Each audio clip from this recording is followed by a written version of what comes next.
dipilih, ya, kalau 12 rasul itu dipilih untuk melakukan tugas, berarti kita dipilih untuk rencana Tuhan, ya. Jadi Salomo itu gambar bayang. Perhatikan saya bicara. Salomo itu gambar bayang dari Tuhan Yesus yang sudah datang di bumi menebus umat manusia. Ya, ada seperti kita kita kenal Isa, ya, dengan apa menuju kepada pengorbanan. Dia bukan, tapi korban. Ya, jadi saya ingin kita memahami karena banyak kali kita tidak paham membuatkan ini, sehingga kita selalu menjadi orang yang begitulah menganalisa kebenaran dengan mau kita sendiri, mau hidup, mau kita rumah tangga semaunya kita sendiri tanpa dikontrol, ya. Jadi saudara, kita melihat 700 dari kaum Bani Israel, dan kemudian 300 budik ini melambangkan bangsa-bangsa lain di bumi. Ya, karena itu budik itu kan hamba. Ya. Hamba. Jadi kita melihat baik orang Israel maupun orang-orang di penduduk bumi ini yang disebut bangsa kafir, negara ini semua Tuhan Yesus berkorban untuk menjadi satu gereja Tuhan, ya, yang disebut istri Yesus Kristus dari dua bangsa yang besar, baik Israel dan bangsa-bangsa di bumi ini. Maka itu saudara, Salomo ini, ya, banyak penganalisis dan saya melihat orang melihat Salomo dari sisi yang salah. Kenapa saudara dikatakan salah? Ya, karena melihat manusia yang kok tidak melihat apa janji yang Allah berikan kepada Salomo yang dikisahkan dalam Injil Matius 12 ayat 14 dan Lukas, gandengan dalam satu peristiwa. Kemudian Yunus ke Niniwe, bagaimana dia lari dulu, lalu Tuhan marah, dijaring, dan dia sempat memberikan pertobatan bagi orang Niniwe. Jadi orang Niniwe itu betul. Ya, jadi arti Salomo waktu Tuhan hadapi orang-orang dikatakan yang ada di sini hikmat lebih dari Salomo. Jadi kita mempelajari Salomo itu kita tidak sekedar melihat kepada kehidupan yang notabene dia kalau bilang 1000 istri.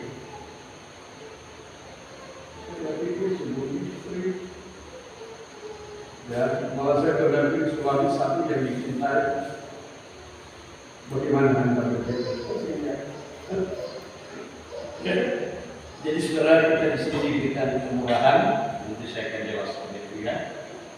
Saya tidak catat karena membuat tulisan satu raja-raja sebenarnya dengan jelas mengungkapkan sebentar ya, saya lihat dulu. Ya.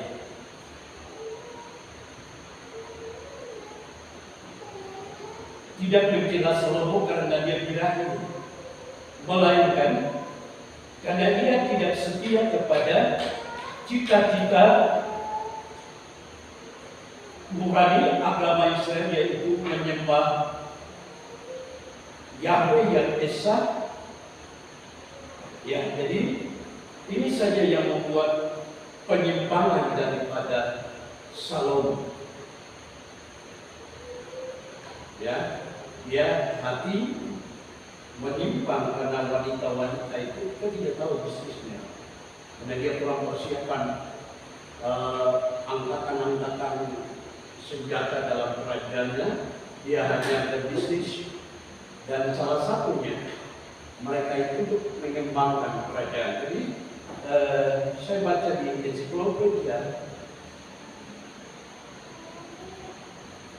Tuhan tidak mempersoalkan itu, tapi Tuhan melihat bagaimana dengan Salomo waktu dia, karena dia lahir, sebenarnya dia juga lahir dari Berseba, dan kemudian dia jadi raja, ya. Jadi Tuhan inginkan supaya dia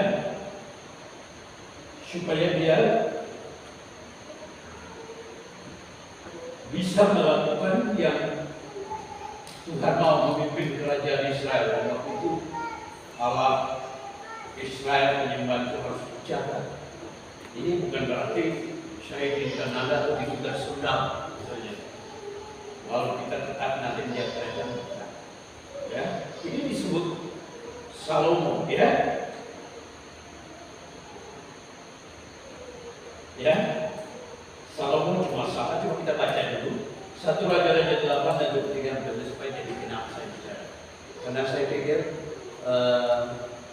satu yang ini banyak kali kita tidak paham, ya. Tapi kalau baru 17 itu begitu jelas memang perbuatan melakukan, ya.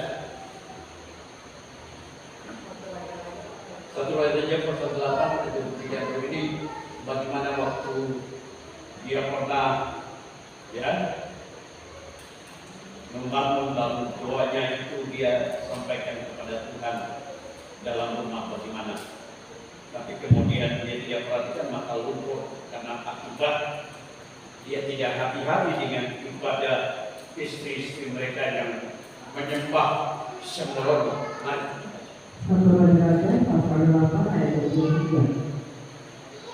Lalu berkata, "Ya Tuhan Allah Israel, tidak ada Allah seperti Engkau di langit di atas dan di bumi di bawah. Engkau yang memelihara perjanjian dan kasih setia kepada hamba-Hamba yang dengan segenap hatinya hidup di hadapan-Mu. Engkau telah berpegang pada janji-Mu terhadap hamba-Hamba, terhadap hamba-Mu Daud ayahku, dan telah menggenapinya dengan tangan-Mu yang Kau firmankan dengan mulut-Mu, seperti yang terjadi pada hari ini. Maka sekarang, ya Tuhan Allah Israel, peliharalah apa yang Kau janjikan kepada hamba-Mu Daud ayahku, dengan berkata, keturunanmu tak akan terputus di hadapanku dan tetap akan duduk di atas tahta kerajaan Israel. Anak-anakmu tetap hidup di depanku, sama seperti Engkau hidup di hadapanku. Maka sekarang ya Allah Israel, biarlah kiranya menjadi nyata keteguhan janji yang telah Kau ucapkan kepada hamba-Mu Daud ayahku. Tetapi benarkah Allah yang diam di atas bumi? Sesungguhnya langit, bahkan langit yang mengatasi segala langit itu tidak dapat memuat Engkau, terlebih lagi rumah yang berdirikan ini. Maka berpalinglah kepada doa dan permohonan hamba-Mu ini, ya Tuhan Allahku, dengarkanlah seruan dan doa yang hamba-Mu panjatkan di hadapan-Mu pada hari ini. Kiranya matamu terbuka terhadap rumah ini siang dan malam, terhadap tempat yang Kau letakkan. Namaku akan tinggal di sana. Dengarkanlah doa yang hamba-Mu panjatkan di tempat ini. Dan dengarlah permohonan hamba-Mu dan umat Israel yang mereka panjatkan di tempat ini, bahwa Engkau juga yang mendengarnya di tempat kediaman-Mu di surga. Dan apabila Engkau mendengarnya, maka Engkau akan mengampuni. Oh, betul baiknya nanti kita lewat. Ya, jadi tidak diberikan karena merakinya, melainkan karena dia tidak setia kepada cita-cita nurani agama Israel, yaitu menyembah Yahweh yang esa. Perkawinannya dengan perempuan asing membawa agama asing, sehingga keyakinan Salomo itu di mana dia pernah ungkapkan seperti tadi kita baca itu, dalam dia menjadi runtuh karena dia sudah ikuti ibadah-ibadah dari, ya saya belum perhatikan terjemahkan ibadah yang disenangi oleh istri-istri itu menyenangkan hatinya, ya. Jadi Allah katakan dia tidak mendapat hukuman satria, tapi kerajaan anaknya Rahab yang kemudian mengalami penderitaan. Saudara, kita diingatkan supaya kita punya ibadah kepada Tuhan itu harus benar-benar kita praktekkan. Jangan sampai kita salah. Kalau saya menikah dengan istri itu saya praktek. Saya sangat mengasihi engkau karena pengajar. Aku ingin dibawa di tanah Papua suatu waktu kami akan menolong dan menyelamatkan. Dan itu saya selalu menelusuri dan mengikuti. Itu saya ya. Itu dari sejak awal. Allah hamba Tuhan. Ya, jadi selalu saya kontrol. Jadi bukan berarti istri itu tidak diperhatikan, tapi ya pengajaran itu. Karena saya teringat waktu Adam dan Hawa, Tuhan kasih pengajaran sama Adam. Begitu terlena langsung, ya. Jadi problem lagi itu, kalau kita punya pengajaran, kita dapat menolong istri kita, ya. Maka itu kaum bapak sebenarnya tiap hari harus banyak paham supaya menolong, ya. Itu seringkali istri-istri lebih pintar, ya, lebih pintar. Kita bukan terus merasa bahwa dia nanti mengatur, tapi kita pertimbangkan, ya, supaya kita bisa hidup dengan baik, ya. Orang tidak suka ikut pengajaran. Bagaimana mau menerima apa yang saya mau bicara? Sulit, ya. Kalau agak bingung kenapa sekarang saya bilang istri nggak usah layani itu. Orang bingung, bahkan ibu yang bingung. Kenapa? Ibu tidak layani, ya. Karena saya ingin dilema di satu sisi, supaya Anda bangkit kembali semua ikut pengajaran, sudah stabil dulu, baru jalan. Sebab kalau tidak bahaya. Nanti pekerjaan gereja dan direncanakan untuk di depan nanti begitu. Jadi kaum wanita itu bisa kerja, tapi kita harus berpikir jernih firman Allah supaya bisa kaum lelaki harus, ya, ini perlu keseimbangan yang bagus. Kalau dulu ayah saya di waktu itu kan bapak-bapak tidak ada, jadi ibu bawa ekor semua. Tapi setelah bapak-bapak ada, jadi dengan pengertian, pemahaman, ya. Tapi nanti itu akan atau tidak di hari. Jadi kita sedikit saya melihat Salomo, dia membuat satu kesalahan karena ibadah cita-cita yang dia waktu habiskan gereja, lalu Tuhan percayakan itu dia lupa. Saya ingat gereja itu waktu dibangun, waktu dia sudah mulai letak sebelah, atau sebelah, dia sini saya datang belakang, saya posisi di tempat, saya tatap kepada Tuhan. Kalau Tuhan tidak izinkan satu bangunan baru untuk saya, maka yang saya lakukan adalah tenda. Tapi kalau vokasi maka itu akan dijadikan kemuliaan dan proses. Tuhan memberkati, menyediakan ini. Maka itu saya selalu jaga. Jadi Salomo itu hikmatnya. Coba kita baca dulu. Kita baca dulu di mengenai Salomo dulu di dalam Injil Matius pasal 12. Ayat yang dulu. Karena malam ini tidak ada, saya kasih sedikit memang masuk sedikit kita dulu, kita bisa paham tentang Salomo ini. Memang dia bukan Tuhan Yesus, tapi bagaimana dia dipakai Tuhan, ya. Mari kita lihat Injil Matius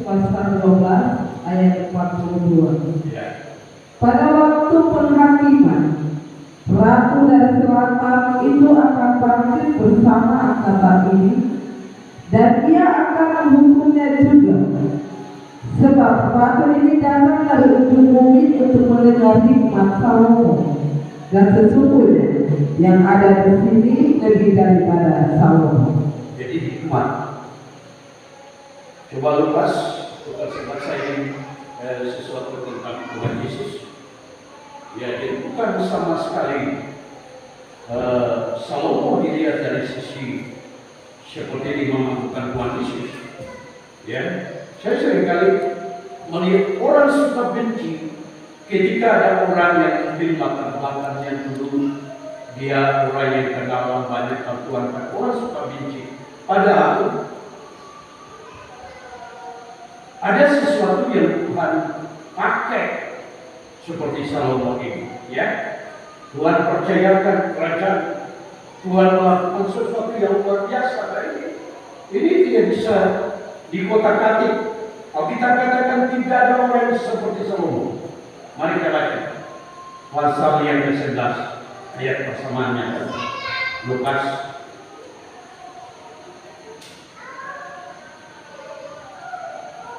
kita kali ini kita baca di ayat 29. Kita lanjutkan sampai 30. Ya, oke. Tanda Yunus. Perhatikan.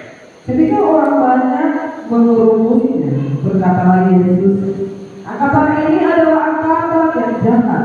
Mereka menghendaki suatu tanda, tetapi kepada mereka tidak akan diberikan tanda selain tanda Nabi Yunus. Sebab seperti Yunus mencari tanda untuk orang-orang Niniwe, demikian pula anak manusia akan menjadi tanda untuk angkatan ini. Pada waktu penghakiman, ratu dari selatan itu akan bangkit bersama orang dari angkatan ini, dan ia akan menghukum mereka. Sebab ratu ini datang dari ujung bumi untuk mendengarkan hikmat Salomo, dan sesungguhnya yang ada di sini lebih daripada Salomo. Pada waktu penghakiman, orang-orang Niniwe akan bangkit bersama angkatan ini, dan mereka akan menghukumnya. Sebab orang-orang Niniwe itu bertobat waktu mereka mendengarkan pemberitaan Yunus, dan sesungguhnya yang ada di sini lebih daripada Yunus. Ya, jadi Yunus itu sebenarnya dia sangat menyakiti bangsa Israel. Dia tidak suka, karena dia tahu orang Niniwe itu, bukan Israel jemaat. Niniwe itu orang berdosa, orang jahat. Jadi dia tidak suka. Dia larikan diri. Tapi Tuhan menyebabkan di Paulus, dia harus benar-benar ternyata mereka bertobat. Jadi di zaman kekal jahat ini, dia harus melihat tanda, ada mati, bangkit, baru dia percaya. Ya, jadi kita kalau ikuti tentang Tuhan Yesus, ya, kita diajar untuk mengalami kematian, kebangkitan, baru orang lain percaya. Saya percaya Yesus kembali orang ini belum percaya. Angkatan jahat, tapi mereka percaya beritanya. Ya, jadi kalau kita tidak dapat tanda ini percuma. Ya, ini contoh aja. Orang bangsa jahat yang ada di dalam kehidupannya rusak, dia tidak bisa bertobat. Kenapa tidak mengalami tanda daripada Tuhan Yesus, korban Kristus dalam kehidupan. Ya, jadi saudara, saya hanya sedikit melihat Salomo yang menggambarkan tentang saya ambil dari Tuhan Yesus yang sudah datang menebus umat manusia ini. Pekerjaan Tuhan yang sangat luar biasa melalui kematian dan kebangkitan. Kalau Tuhan Yesus tidak mati, orang tidak percaya. Ada orang mulai memperkuat. Saya pernah dengar ada orang bilang Tuhan Yesus itu tidak mati. Dia lahir, dia sudah besar, tiba-tiba juga siap disambut.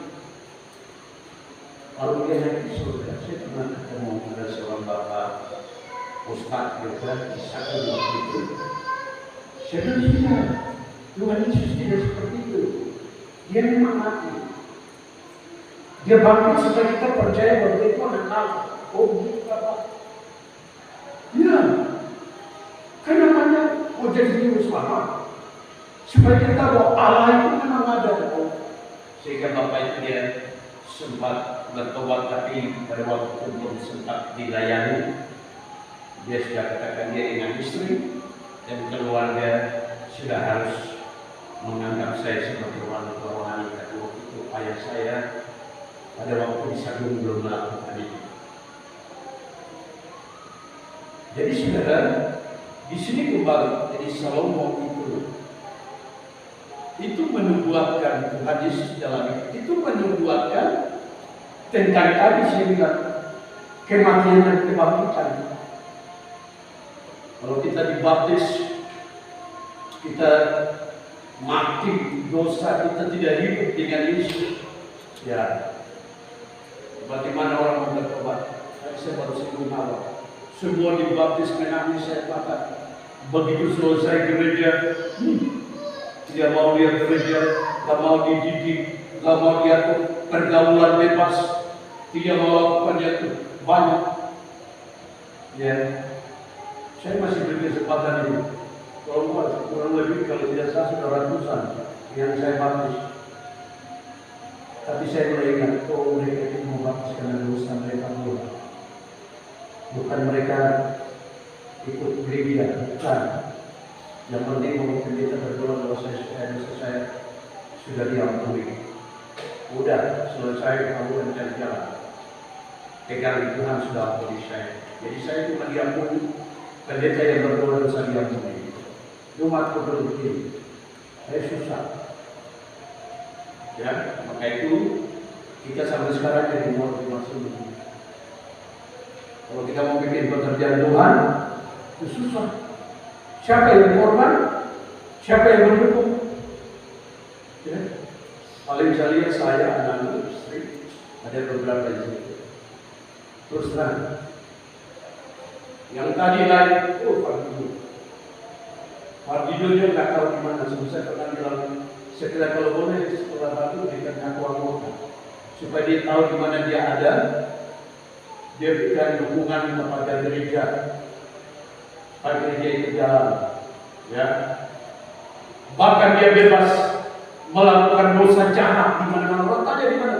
Oh dia dulu baptis di Bapak Gembala. Tapi kenapa sekarang dia jadi pelacur? Sekarang dia jadi ayu. Saudara, saya rasa sebetulnya ini. Ya, syukur kalau Anda sudah selamat, mau digembalakan dengan pengajaran terus, nah itu bagus. Tapi ini tidak. Masa cuma baptis habis selamat, pendeta kasih nasihat tidak mau dengar. Terus dulu besar. Oh, cuma jadi solusi.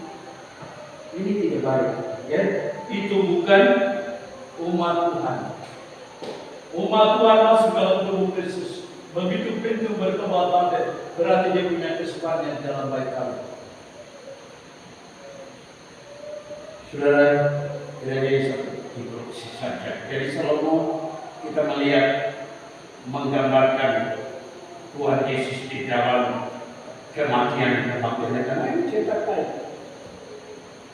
Ya, betul sebab datang dia hanya mencari sesuatu dan tadi kita lihat Tuhan bilang kalau tidak ada tanda ini orang Niniwe tidak bisa bertobat. Tapi Yunus mereka tahu masa itu besar diterus mati di sana. Ya, memang begitu. Jadi hamba Tuhan itu memang harus ada pengalaman itu bagi percaya. Saya sampai sekarang tidak dipercaya oleh umat. Kalian itu semua benar punya bagian tahu sudah alami, tahu punya itu, tapi sepertinya tidak ada apa-apa. Ini rugi, susah. Sampai kemarin saya pergi di Israel, orang pikir gampang, Ada pendeta lain bilang begini, mungkin korek dengan kopi. Saya ini tiba-tiba diperhatikan, diinformasikan oleh orang-orang terdahulu untuk saya katakan, semua itu urusan semua. Saya hanya dapat sertifikat sekolah WPH. Untuk kepentingan satu.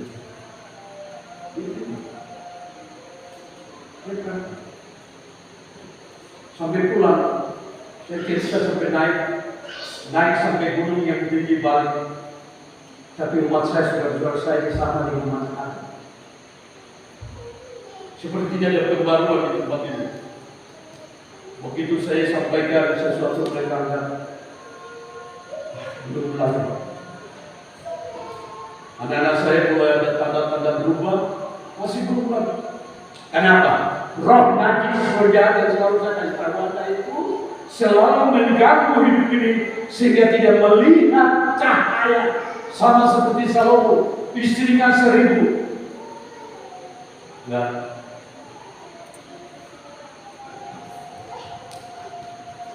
jadi tidak lihat kualitas. Ya, saya ingat orang-orang saya yang tinggal di Jumpi yang mempunyai besar. Saya heran, tapi buat kegerakan besar internasional. Orang takut. Tuhan ada pada dia sehingga dia melakukan perkara yang besar. Ya, seringkali saya dalam hidup orang suka cerita yang dulu yang bobrok-bobroknya itu sama seperti dia juga bobrok.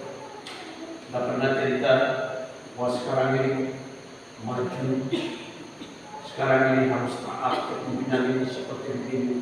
Makanya saya selalu mengurungkan diri, saya diam. Ya, saya berdoa kepada Tuhan, tolong supaya saya bisa tetap melayani pekerjaan Tuhan. Ya, jadi saudara, istri daripada Yesus Kristus yang digambarkan oleh Yohanes Wahyu 12 itu bangsa Israel dengan bangsa kafir, orang-orang yang memang mendapat kemurahan Tuhan. Ya, jadi angka rohani 1000 yang saya bilang satu adalah 1 dan 000. Ya, menurut pengertian rohani bahwa hidup kita itu lebih dari 1, isinya akan jadi 000. Coba praktek. Orang gunakan kata isinya minta 1, 0. Ya, saya kaget dari orang tua memberikan nasihat ini. Hidup tidak berkenan di hadapan Tuhan. Tapi kalau 1 itu nikah, 1 istri, 1 suami, maka itu berkenan dia. Itu bahan pelajaran. Ya, jadi hal-hal ini susah. Jangan kita pakai akal untuk kita memahami susah. Alkitab ini saya rasa susah, tapi kalau ada perbuatan, firman perbuatan yang benar itu membuat saya berani. Tidak boleh menambah, tidak boleh mengurangi. Manusia tambah yang percaya. Supaya Anda tidak menambah, Anda tidak mengurangi, Anda tahu sasaran perjalanan daripada awal dimulai dari pintu gerbang terus sampai kepada kesempurnaan. Ya. Tapi kalau tidak ikut ya susah. Ya. Jadi hidup yang berkenan itu adalah 1 jadi kemurahan Allah ini kita sudah dengar, baik Israel maupun kita melalui Yesus Kristus. Ya, tidak ada perbedaan, tapi masing-masing baik Israel maupun kafir. Jadi katakan kita mengurus diri kita sendiri untuk masuk ke kesempurnaan Allah. Orang Israel sekarang pun kalau dia tidak mau masuk menerima kabar kesempurnaan, ya susah.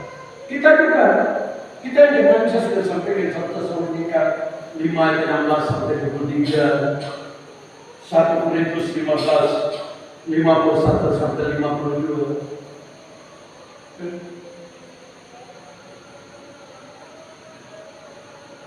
Jadi harus memilih sendiri untuk masuk ke semua. Kalau tidak mau mengurus, percuma dia pakai mau mengurus diri. Nah, kami kalau bagaimana kita pergi malah itu sungguh pada di mereka mengurus diri di hadapan Tuhan. Kamu yang berdiri saya ini dia tinggal di Indonesia. Sekaligus keluarga dia. Kalau saya saya keluar dari kesehatan nanti saya bisa keluar. Karena di gereja ini tidak pernah membenci Anda. Yang dibenci itu cuma terus rasakan.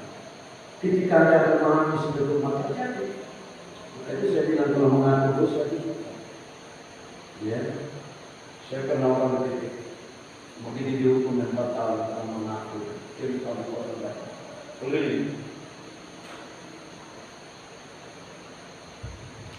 Anda sudah mengaku. Mengaku sama Tuhan, sudah mengaku yang salah. Ya, jadi saudara, kita harus melihat ini ya. Jadi sekarang sudah ada pengumuman oleh Tuhan Bani serta sudah bilang, dan tidak ada perbedaan sekarang semua menuju kesempurnaan Allah. Karena Tuhan datang tidak lagi di Yerusalem, di sana, di gunung. Saya waktu kita rombongan sampai ke sana, saya lihat waktu dia belum ada tanda Tuhan Yesus terangkat naik. Lalu saya jadi, kawan-kawan, saya tanya kawan-kawan, Bapak, itu tempat Tuhan Yesus. Nah, kamu lihat kembali. Di sini Tuhan Yesus naik, dan nanti dia akan datang kembali. Tapi bukan di sini, di angkasa sana. Jadi kalau kita hidup dengan baik, kita di Papua kita selamat, mereka di Papua. Jadi kesempurnaan Tuhan itu di situ.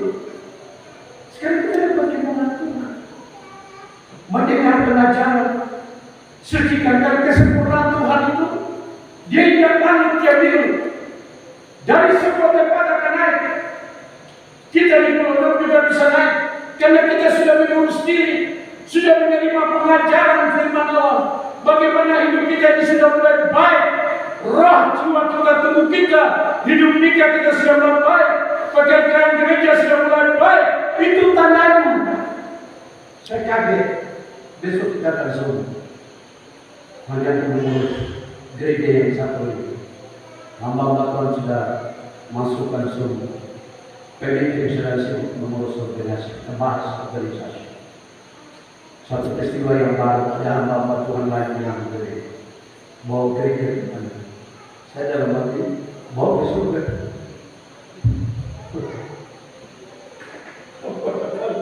Kita mau rapat bertemu bukan untuk solusinya kerajaan surga, tapi bertemu untuk bakal lain. Saudara begitu bertemu Tuhan kembali dari ke sana. Ya, jadi kali ini saya belum biasa Bapak sendiri masuk di urutan 12. Sampai Maria bilang sama ini 12 sampai Yesus. Sementara yang untuk ini besok yang 1 siang saya di lingkungan saya itu tolong jangan ikut anak-anak kecil dikasihnya tutup dalam mulut itu. Kasihnya karena kita langsung untuk gereja kepentingan organisasi itu. Ya.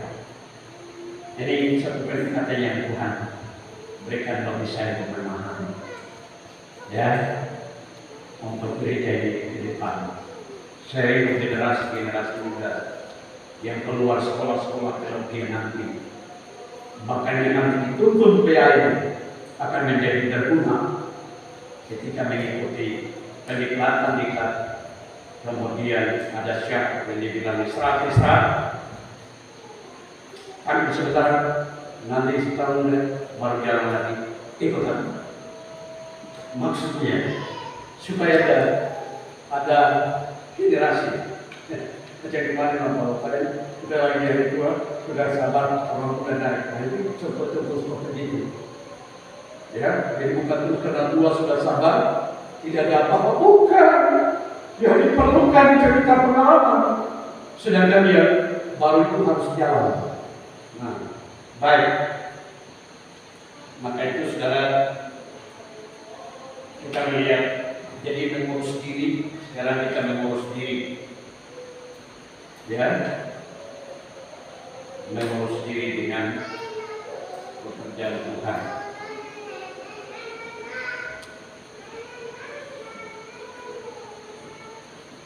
Supaya ketika yang tadi saya bilang itu diatur kegiatannya, ya mereka baru jalan departemen sudah dibentuk departemen data, sehingga kepala-kepala bisa dilihat. Saya berterima kasih total kepada para pemimpin, dan saya rasanya akur begitu sebagai orang tua. Ya, saya pernah mencalonkan diri anak saya saja bisa, tapi saya pikir mungkin saya bodoh. Padahal sebenarnya strategi kerajaan harus sebenarnya, tapi saya melihat anak tadi ini sangat luar biasa karena hamba Tuhan juga dan beberapa yang lain, ya, hanya untuk kepentingan mengurus gereja dan umat Tuhan. Maka itu saya kasih seorang yang sudah percaya itu harus punya aksi. Kemarin saya sudah bilang ada 3 syarat kesimpulan dari Markus 3. Menjadi umat Tuhan jangan terikat dengan organisasi, artinya aturan manusia tidak sesuai kebenaran kehendak Tuhan. Organisasi kita bahas ini, kita sudah siapkan bentuk organisasi. Kalau organisasi politik itu kan cuma waktu musim pemilihan, ya, politik. Gereja kita perlu ada, ya. Tapi yang dimaksudkan jangan semata-mata strategi gereja berkembang nanti politik semua uang, aja beli. Nanti pemerintah pernah uang kan? Ya, sudah gereja orang melakukan di tempat, ya. Kita yang baru mulai dulu semua, ya. Ya, kegiatan ini harus benar-benar dan kehidupannya sudah ditolong. Saya pernah ketika dalam itu dengan bantuan koordinasi. Anda dibodohi,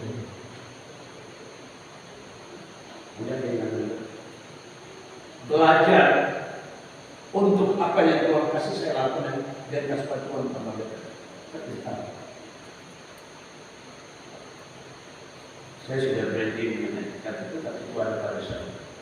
Hasil anak-anak sekolah misalnya tunjangan kepada Tuhan. Tapi setelah kita cari, tidak bekerja Tuhan. Karena nanti kalau kita sudah terus, dia tidak berkenan dalam kehidupan. Karena Tuhan itu hasil kita, keringat kita, kerja kita, usaha kita. Ya, supaya kita peduli kepada Tuhan. Ini Tuhan begitu. Ya. Kita mau berusaha kepada kanan, tidak berusaha, kita harus berdoa kepada Allah sehingga Tuhan memberkati mereka. Ini hal yang penting sekali. Ya, semua gereja ini otonom. Terus saja, pemerintah masih memberikan hak otonom, padahal dia langsung dari pusat tarik turun dan segalanya. Gereja otonom, artinya kita bermitra dan kita melihat apa yang menjadi kebutuhan mental spiritual dari umat masyarakat. Kita bangun, maka pemerintah itu akan hormat gereja itu. Tapi kalau kita kalau mental spiritual sudah tidak ada, saya berkata gereja satu waktu jadi kosong. Karena umat semua cuma tunggu itu semua. Permakmur tidak mau jauh sendiri, pekerjaan juga tidak. Satu waktu ini masuk gereja itu kosong. Maka itu saya selalu pesan Anda di sini. Ikut ajaran iman, jadi orang yang baik. Jangan terus yang bermasalah terus. Kenapa Anda tanya saya tidak apa? Jadi, saya mau tanya kenapa kalian menjadi baik? Apa tidak senang sama Kolopai? Atau tidak senang sama Almadona? Kalau bukan, ada anak saya. Ini namanya juga. Ya, sebab kalau memang kelihatan penipuan itu di antara kita, ya itu kita harus itu. Jangan itu, karena nanti orang tidak. Ya, saya ditantang itu. Tidak mungkin kita terlaksana.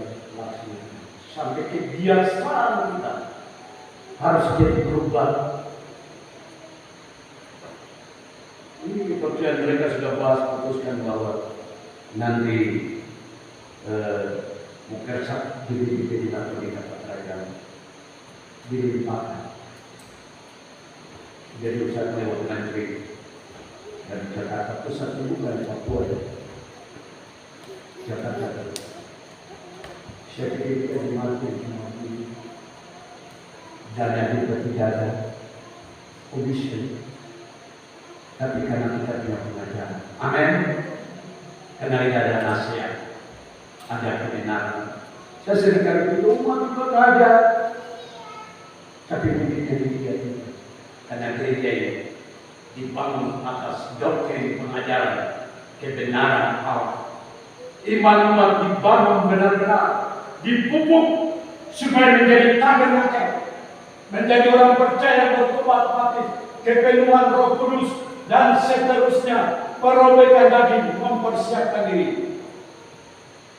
Perobekan daging, ya, ini cuma petit untuk Yesus dengan gereja mempercaya nanti di 1000 tahun damai, gereja dengan Yesus, dan nanti lanjut Yerusalem baru dengan adalah anak mempelai wanita yang disediakan Rasul Yohanes di pesta yang mulia.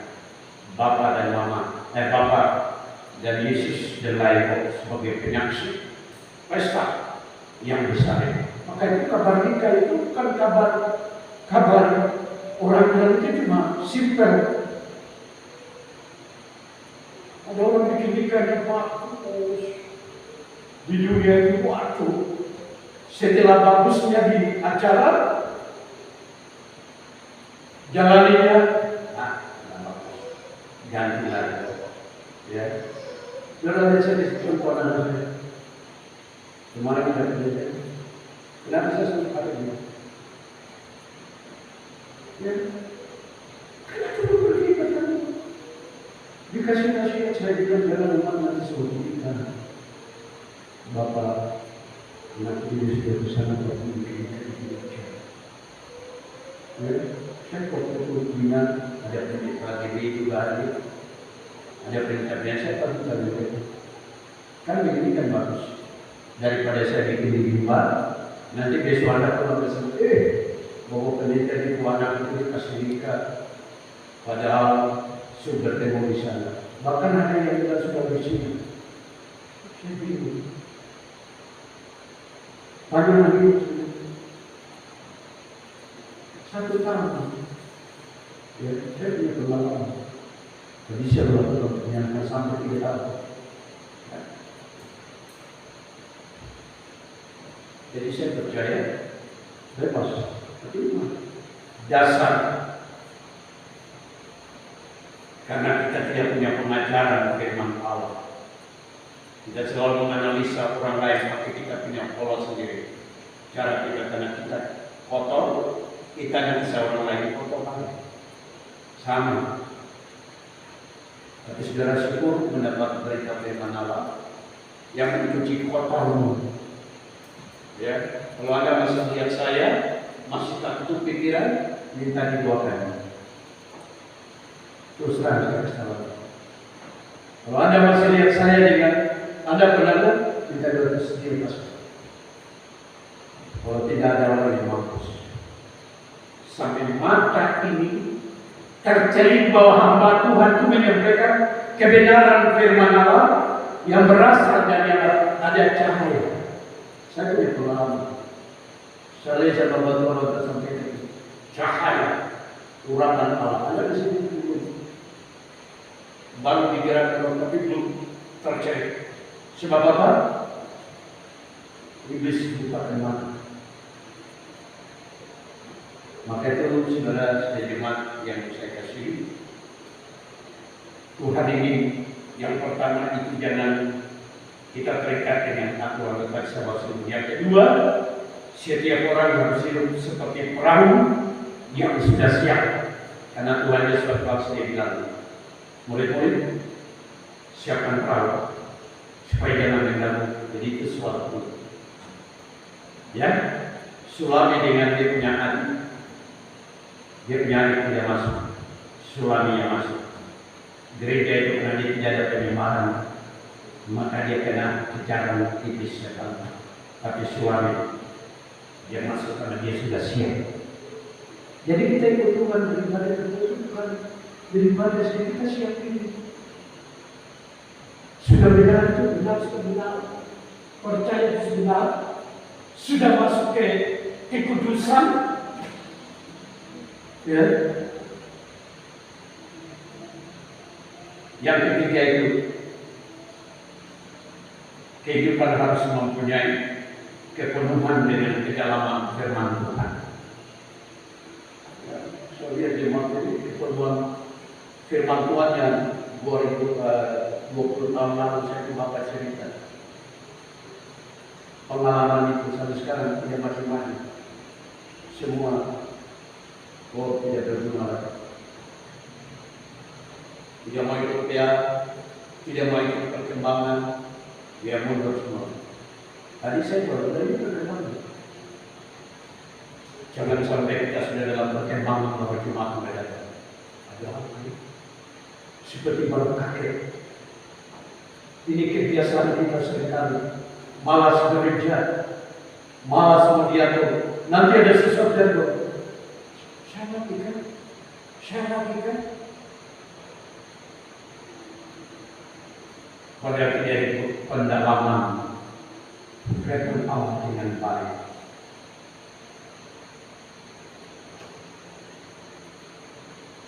Kita lanjutkan saat ini. Semua tadi pasal demi pasal kehidupan memang pasal ini kena mari kita lanjut. Kita lanjut ya. Untuk tema ini. Ya Roh Kudus, kebetulan saya tidak kenal Roh Kudus. Baca dulu ceritanya.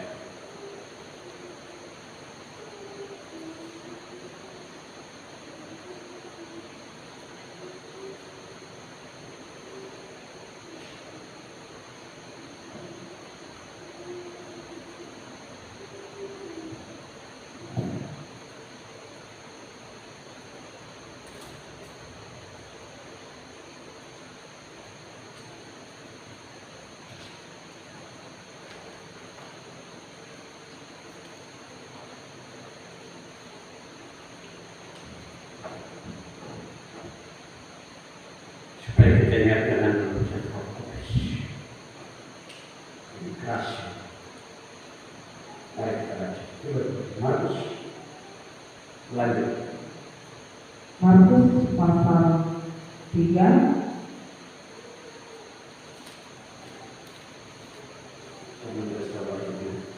Markus pasal 3 ayat 20 sampai 30. ayat 20 sampai 35. Dua perikop yang pertama Yesus dan ke-10. Kemudian Yesus masuk ke sebuah rumah, maka datanglah orang banyak berkerumun pula, sehingga makan pun mereka tidak dapat. Waktu kaum keluarganya Yesus tidak dapat makan dengan ini. Terus waktu kaum keluarganya mendengar hal itu, mereka datang hendak mengambil dia, sebab kata mereka ia tidak waras lagi. Terus Dan ahli-ahli Taurat yang datang dari Yerusalem berkata, ia kerasukan Beelzebul dan dengan penghulu setan ia mengusir setan. Yesus memanggil mereka lalu berkata kepada mereka dalam perumpamaan, bagaimana iblis dapat mengusir iblis? suatu kerajaan terpecah-pecah, kerajaan itu tidak dapat bertahan. Dan jika suatu rumah tangga terpecah-pecah, rumah tangga itu tidak dapat bertahan. Jika tidak harmonis, bagaimana mau bertahan? Demikianlah juga kalau iblis berontak melawan dirinya sendiri, dan kalau ia terbagi-bagi, ia tidak dapat bertahan, melainkan sudah tiba kesudahannya. Yang mereka seperti tidak Yesus. Terus, Tetapi tidak seorang pun dapat memasuki rumah seorang yang kuat untuk merampas harta bendanya, apabila tidak diikatnya dahulu orang kuat itu. Sesudah itu barulah dapat merampas rumah itu. ya, itu lebih setuju dia negatif. Terus, Aku berkata kepadamu, sesungguhnya semua dosa dan hujat anak-anak manusia akan diampuni. tetapi Ya, semua hujat yang mereka ucapkan. Tetapi apabila seorang menghujat Roh Kudus, ia tidak mendapat ampun selama-lamanya, melainkan bersalah karena berbuat dosa kekal. Ia berkata demikian karena mereka katakan bahwa ia kerasukan rohjahat. 31 sampai 35 berikut Yesus dan anak saudaranya. Lalu datanglah ibu dan saudara-saudara Yesus sementara mereka berdiri di luar. Mereka menyuruh orang memanggil dia. Ada orang banyak duduk mengelilingi dia. Mereka berkata kepadanya, lihat, ibu dan saudara-saudara ada di luar dan berusaha menemui engkau. Jawab Yesus kepada mereka, siapa ibuku dan siapa saudara-saudaraku? Ia melihat kepada orang-orang yang duduk di sekelilingnya itu dan berkata, ini ibuku dan saudara-saudaraku. Barang siapa melakukan kehendak Allah, dialah saudaraku laki-laki, dialah saudaraku perempuan, dialah ibuku. ya.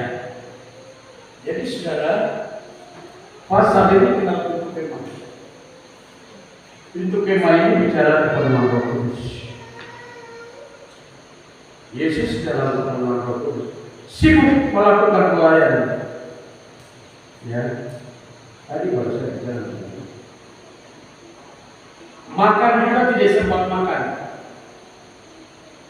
Orang gila, ahli Taurat yang cuma di web tidak tahu Roh Kudus. Mereka langsung ngomong aja, ini Beelzebul.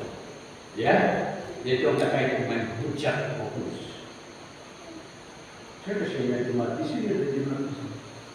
Tidak suka sama kami dalam pelayanan. Sama sekali. Saya pikir itu menghujat Roh Kudus. Jangan bilang saya tidak itu sebagai Roh Kudus. Ya, karena Tuhan izinkan menyampaikan firman dalam hidup ini. Roh Kudus itu mengatur. Ya, jadi saya anak sejalan dengan Roh Kudus. Sudah jelas. Saya bisa sampaikan Anda firman dengan Roh Kudus. Kasihan saya ajaran ini.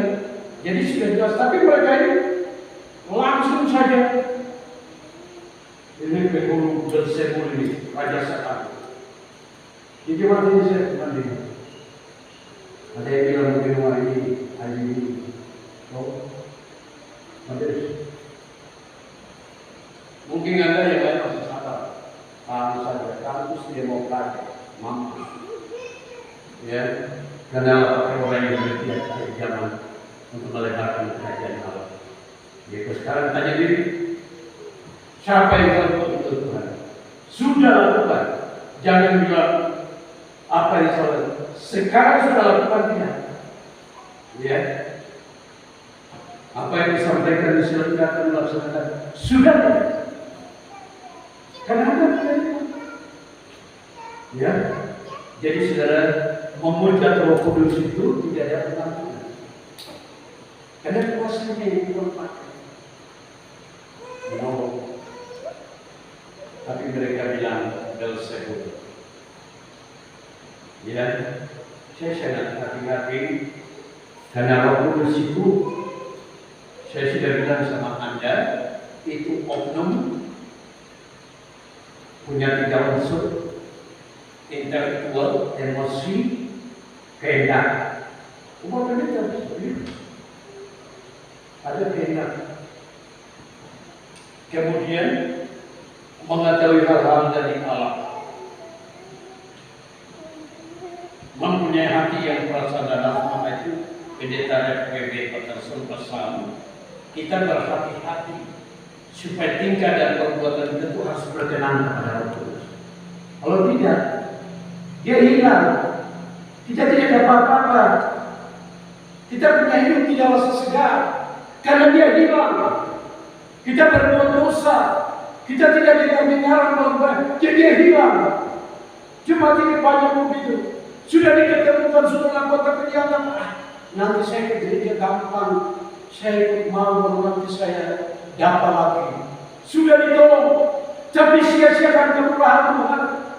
Cari lagi, terima, buat dosa lagi.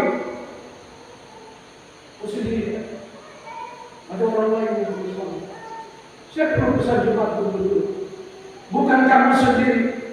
Kalau kamu sendiri cuma dengar lalu tidak berguna, berbuah-buah, stop. Yang lain. Apalagi kalau sudah jadi jemaat, perhatikan pekerjaan Tuhan.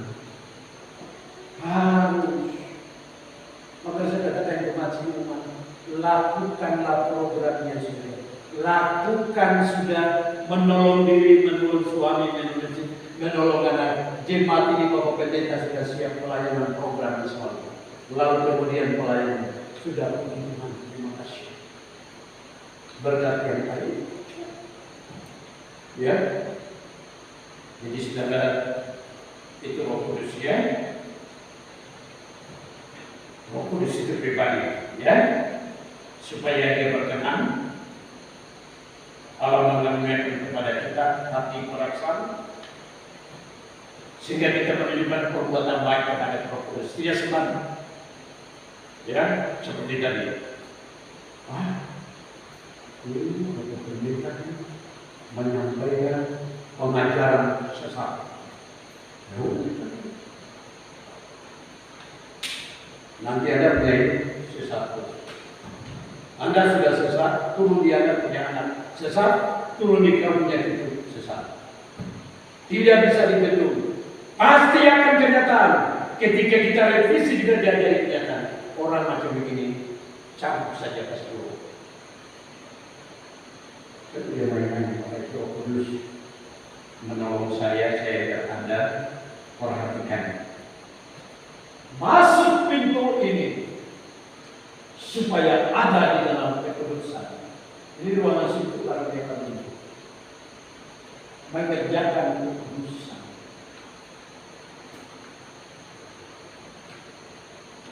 Roh Kudus kasih kita, penuhi kita untuk kita mengerjakan apa yang Tuhan mau.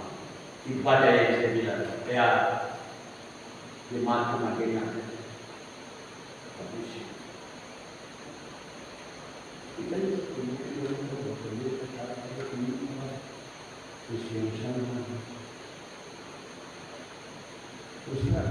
kalau saya tidak pantas, itu saya ingin katakan. Karena mungkin dari mana yang tersinggung. Ini saja mau mungkin masalah teman Anda. Saya kasih bersih. Dengan bicara dulu banyak pertanyaan saya kasih. Karena saya tidak suka kita kumpul di gereja. Saya mau kita umat. Saya mau saja kumpul masalah dalam gereja. Apa-apa. Waktu kita harus bertahan. Tahu apa?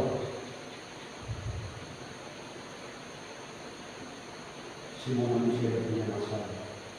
Kalau tidak didiskusi, disampaikan, bagaimana saya tahu? Bakal saya.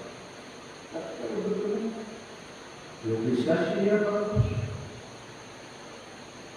Kalau gereja tidak pernah mati dan berteman dari sejak ayat saya pertama besar yang berkecil. Anda mendengar.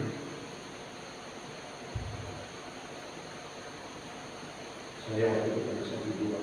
Saya pada ayat punya dengan bangsa saya sendiri. Semua menjadi amat kuasa masuk. pusat negeri.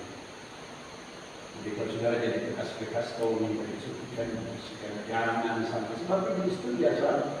Dia kalau rumah sudah cuci bersih, kalau ada TDP yang untuk berguna, dia masuk lagi.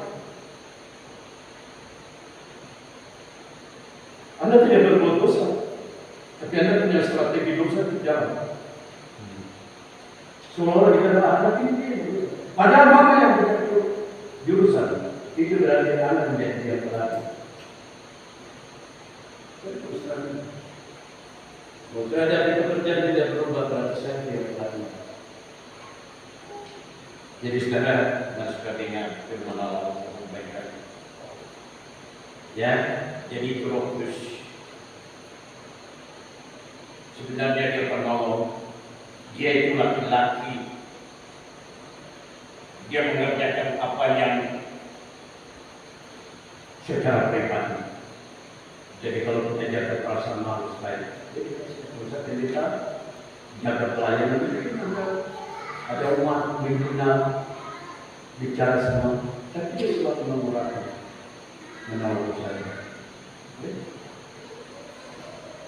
Kiranya kita yang sudah dengar kita baik dan saya pesan, kita semakin kita ini manusia semakin menyatu, ya. Roh Kudus semakin memerintah kita. Begitu memberikan karunia memerintah hal yang mahal itu, Roh Kudus berkata, Efesus 9, Roh Kudus berkata, sama dengan gereja. Roh Kudus berkata tadi, penggembalaan perlu dijaga. Tidak ada sistem yang rusak. Masing-masing otonom desentralisasi. Lalu bagaimana pimpinan? Ini nanti bisa kita bahas. Karena saya senang pakai apa? Sehingga kalau ada yang mau pindah dengan motor, ya, karena gereja ini membatasi pemerintah. Jadi yang tidak Malaysia pasti telinga panas. Ya. Dan yang sudah abang berdoa karena besok selesai berdoa supaya kami diberikan kesempatan bisa menghadapi program kerja dan praktek yang Tuhan pakai untuk menciptakan pekerjaan yang dari masyarakat Indonesia. Karena ada roh Allah, pimpinan punya visi yang seperti saya kasih bertanya, tapi masih kemampuan yang mengerti banyak makna. Ya tidak mau tahu. Kalau saya sendiri, saya masih lihat kehendak ini. Ya.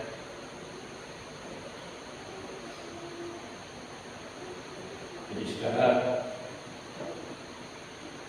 Roh Kudus itu intelek, emosi dan kehendak. Jadi kalau kita masuk, Tuhan lagi masuk. Kenapa? Tadi kita bicara waktu ini, Tuhan lagi bekerja. Sampai tidak makan, sibuk, sama seperti saya lakukan nanti. Tidak makan, siapa yang kasih makan? Di mana yang kasih makan? Perpuluhan ada, tantangan kesedihan ada.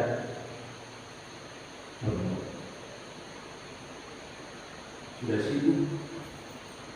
sibuk untuk melakukan kehendak Tuhan, masih itu setan, itu iblis.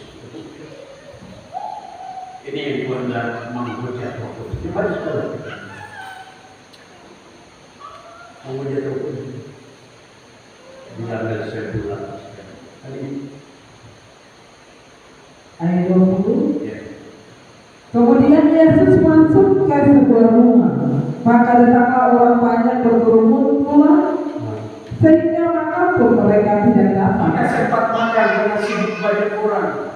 Jemaat sibuk untuk ada hari Jumat, hari Rabu, hari Minggu dan lain sebagainya datang begini.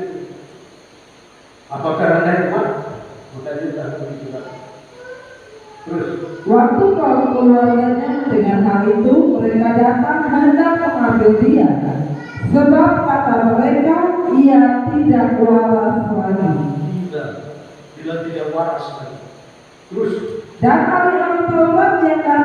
Yerusalem berkata, ia telah suka tersebut, dan dengan penghulu setan ia mengusir setan. Yesus memanggil mereka lalu berkata kepada mereka dalam perumpamaan, bagaimana iblis dapat mengusir iblis? Kalau suatu kerajaan terpecah-pecah, kerajaan itu tidak dapat bertahan. Dan jika suatu rumah tangga terpecah-pecah, rumah tangga itu tidak dapat bertahan. Demikianlah juga, kalau iblis berontak melawan dirinya sendiri, dan kalau ia terbagi-bagi, ia tidak dapat bertahan, melainkan sudahlah tiba kesudahannya. Itu memang iblis begitu, pecah-pecah. Dia dari Tuhan kasih kepala dia supaya jadikan manusia baik. Terus, tetapi tidak seorang pun dapat memasuki rumah seorang yang kuat untuk merampas harta bendanya apabila tidak diikatnya dahulu orang kuat itu. Jadi dosa dari kita ikat iblis dengan nama kita itu sudah genap di situ. Mati terus. Sesudah itu barulah dapat dia merampas rumah itu. Aku berkata kepadamu, sesungguhnya semua dosa dan hujat anak-anak manusia akan diampuni, ya, semua hujat yang mereka ucapkan. Tetapi apabila seorang menghujat Roh Kudus, ia tidak mendapat ampun selama-lamanya. Jadi Roh Kudus itu kalau kita kenapa dia kalau orang yang menghujat saya, kalau tidak bertobat, udah gitu. Roh Kudus yang bimbing kita untuk melakukan pekerjaan pelayanan. Lagi itu, masalah itu tidak waras mungkin apa? Mempersiap. Dananya di mana? Ya, banyak kali orang yang pikir-pikir seperti hal orang tidak ada Roh Kudus. Memang orang itu cuma laksanakan aturan saja. Aturan sejadah aturan. Ya, ngomongnya ini. Ya, karena Roh Kudus di gereja kepentingan bersama saya percaya bisa jadi karena Roh Kudus yang akan menolong dan menggerakkan nama untuk melakukan pekerjaan. Sama dengan saya buat kepada Anda terkait Roh Kudus menggerakkan orang menyumbang dan memberkati. Anda sendiri baru kasih sedikit bicara besar lagi. Padahal kalau cuma 100.000 itu nanti ikut bicara sama ribut sana tidak dengar-dengar. Tapi saya sangat memuji supaya harus ditingkatkan khotbah. Amin. Amin. Ya, karena ini sibuk kerja untuk kepentingan Tuhan, kepentingan kudus, kepentingan kita bersama. Ya, ini. Jadi saudara, kegiatan 2023 ini kita sudah harus tinggalkan yang biasa dan masuk ke pertemuan Roh Kudus memimpin kita benar-benar masuk. Kemarin saya seorang yang tangannya karena antara ahli Taurat ibarat berdiri di peraturan Taurat, Tuhan Yesus lahir dari Taurat juga, dia masuk kepada dia masuk ke dalam tangannya dia sembuh. Perbuatannya. Sekarang saya mulai lihat mana perbuatan. Keuangan mana? Pembangunan mana? Kehidupan Anda mana? Ini sangat perlu supaya Anda jadi jemaat itu tidak bosan. Anda akan melakukan yang menjadi sukacita Roh Kudus, menyenangkan hati Allah. Kan begitu. Ya, ada umat yang saya lihat selama ini bukan hanya perhatikan soal perlu, tapi ketika ada kesalahan package bawa anak yang tidak diketahui ayahnya di mana, saya berikan Anda mereka mau hati, mereka masuk PT. Ini tanggung jawab saya. Mana yang datang? Jadi kita yang ini benar. Karena kita domini, kalau dengan kita bisa. Karena kelahiran kita ada yang tidak terus.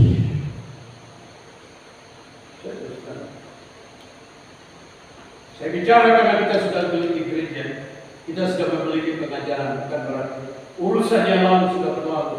Kenapa kita mencampur sekarang lagi? Seperti kita orang dulu.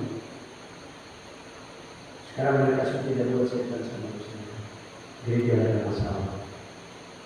Cara salah apa? Kenal yang taraf pertemuannya sampai 500 sampai 5 juta.